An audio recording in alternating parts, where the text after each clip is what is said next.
Hello and welcome back to SpeakEasy Stories. I'm really happy you're here today. This is a safe place, a calm place, a place to practice English without fear. You don't need perfect English, you just need to keep going. Today's story is about fear, hesitation, and one small decision that changed everything. The story is called The Call I Almost Didn't Answer. Take a breath, relax your shoulders. Let's begin. My name is Alex. I am 29 years old. I live alone in a small apartment near the city. I moved here for work 2 years ago. I understand English very well. I read emails, I watch videos, I listen to podcasts. But speaking is different. Speaking makes my heart beat faster, especially on the phone.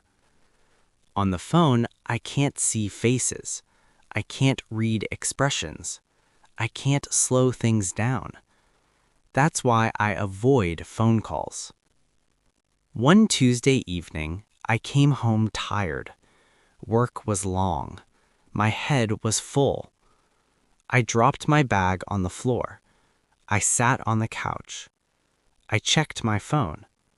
There was one missed call, an unknown number. I stared at the screen. My heart felt tight. Maybe it was spam. Maybe it was nothing. Then a message arrived. "Hello, this is Sarah from HR. Please call me back when you have time." My stomach dropped. HR. I knew what it was about. A new position, a possible opportunity, but also a phone call. In English. I stood up. I walked around the room. "I'll call later," I said to myself. 5 minutes passed, then 10. I imagined the conversation in my head. I imagined mistakes, awkward pauses, wrong words. My phone felt heavy in my hand. I almost didn't call. Almost. Then I remembered something. If I don't answer, nothing changes. If I don't speak, I stay where I am. I took a deep breath, and I pressed call. The phone rang once, twice. "Hello, this is Sarah," a calm voice said. "Hi," I replied. "This is Alex. You called me earlier." My voice sounded shaky. "Yes," she said warmly. "Thank you for calling back." She spoke clearly, not too fast. She explained the opportunity, the team, the role. I listened carefully. Then she asked, "What do you think?" For a second, my mind went blank. Then I spoke, slowly, carefully. "I think it sounds very interesting," I said. "I am excited, but also a little nervous." She laughed softly. "That's normal," she said. "You're doing great." Those words surprised me. We talked for 10 minutes. Not perfect minutes, but real minutes. I made small mistakes. I corrected myself. She waited. She listened.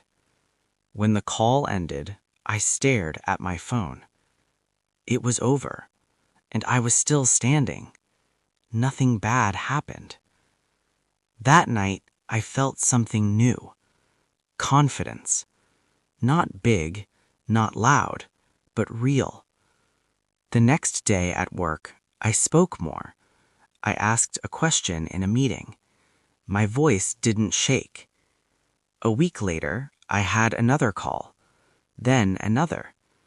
Each time, fear became smaller. I realized something important. Fear doesn't disappear before action. Fear disappears after action. Now, I still feel nervous sometimes, but I don't avoid calls anymore. I answer, and every time I do, I become a little stronger. Now it's your turn.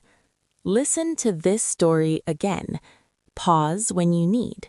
Repeat each sentence out loud. Copy the sound. Copy the rhythm. Copy the calm. This is the shadowing technique. It helps your brain and your voice work together. Practice every day. Even 10 minutes is enough. Thank you for practicing with SpeakEasy Stories. You showed courage today. See you in the next story.